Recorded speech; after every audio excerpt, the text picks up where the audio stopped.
বৃষ্টির দিনে তো একটু ভালো মন্দ খাওয়ার ইচ্ছে থাকলেও সেরকম কিছু বানানো হয় না। আর আমাদের উত্তরবঙ্গে তো 4 দিন থেকে বৃষ্টি পড়েই যাচ্ছে। তো আজকে ভাবলাম যে কিছু তেলে ভাজা খাওয়া যাক। তো মা বললো ঘরে তো তেমন কিছু নেই, কী বানিয়ে দেবো? তো আমি বললাম যে যা কিছু আছে তাই দিয়ে কিছু একটা বানিয়ে দাও, আমার তেলে ভাজা খাওয়ার খুব ইচ্ছে। তো বললো ঠিক আছে, এই দুটো মূলো পড়ে আছে, সেই দিয়ে তোকে কিছু বানিয়ে দিচ্ছি। তো আমি তো ভাবছি এটা দিয়ে কী বানাচ্ছে। তো মূলোটার খোসাটা আগে ছাড়িয়ে নিল, তারপরে মূলোটাকে ধুয়ে নিল। আর এটাকে ধুয়ে পরিষ্কার করে এবার এটাকে দেখছি যে ঘষছে। আমি বলছি এটা ঘষছো কেন, এটা কেটে নিলেই তো হতো। বলছে না না, এই রেসিপিটা বানানোর জন্য এটাকে একবার ঘষতেই হয়। তো এটা ঘষে নিচ্ছে। আর আমাকে বলছে যে এটা ঘষতে গেলে একটু সাবধানে ঘষতে হয়, নাহলে অনেকের হাত ঘষে যায়। তো এটা ঘষা হয়ে গেল। এবার আমি বলছি এর মধ্যে কী দিবা? তো বলছে দেখে যা না কী দিচ্ছি। তো এর মধ্যে দিয়ে দিল বেসন, তারপরে দিয়ে দিল পেঁয়াজ কুচি, আর কিছুটা পরিমাণে ধনেপাতা কুচি, তারপরে দিয়ে দিল লঙ্কা গুঁড়ো, কিছুটা হলুদ গুঁড়ো, আর কিছুটা লবণ।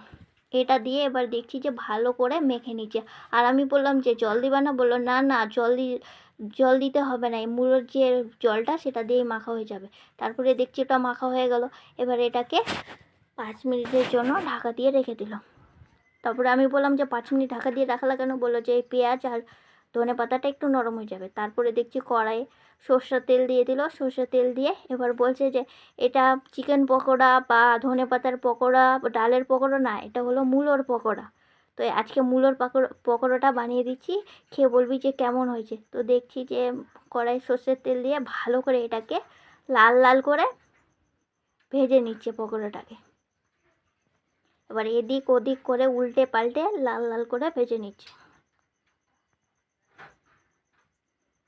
এই যে ভালো করে ভেজে নিচ্ছে। আর বলছে যে এটা ভাজতে গেলে একটু হালকা করে ভাজতে হয়, মানে এই যে হালকা করে ভাজতে হয়, নাহলে সম্পূর্ণটা ভাজা যায় না। আর এই বলতে বলতে লাল লাল করে ভাজা হয়ে গেল। এবার এটাকে একটা প্লেটের মধ্যে তুলে নিল। আবার কিছুটা ছিল, সেটাও এবার ভালো করে একটা একটা করে দিয়ে ভেজে নেবে। এই যে দেওয়া হয়ে গেল। এবার এটাকে উল্টে পাল্টে ভেজে নিচ্ছে। এই যে ভাজা হচ্ছে। আবার এটাও ভাজা হয়ে গেল। এবারে সম্পূর্ণ পকোড়াগুলোকে তুলে নিল। আর আমাকে বলছে যে খেয়ে বল কেমন হয়েছে। আমি বললাম দারুণ হয়েছে এই মূলোর পকোড়া, আর গরম চায়ের সাথে তো একবারে জমে যাবে।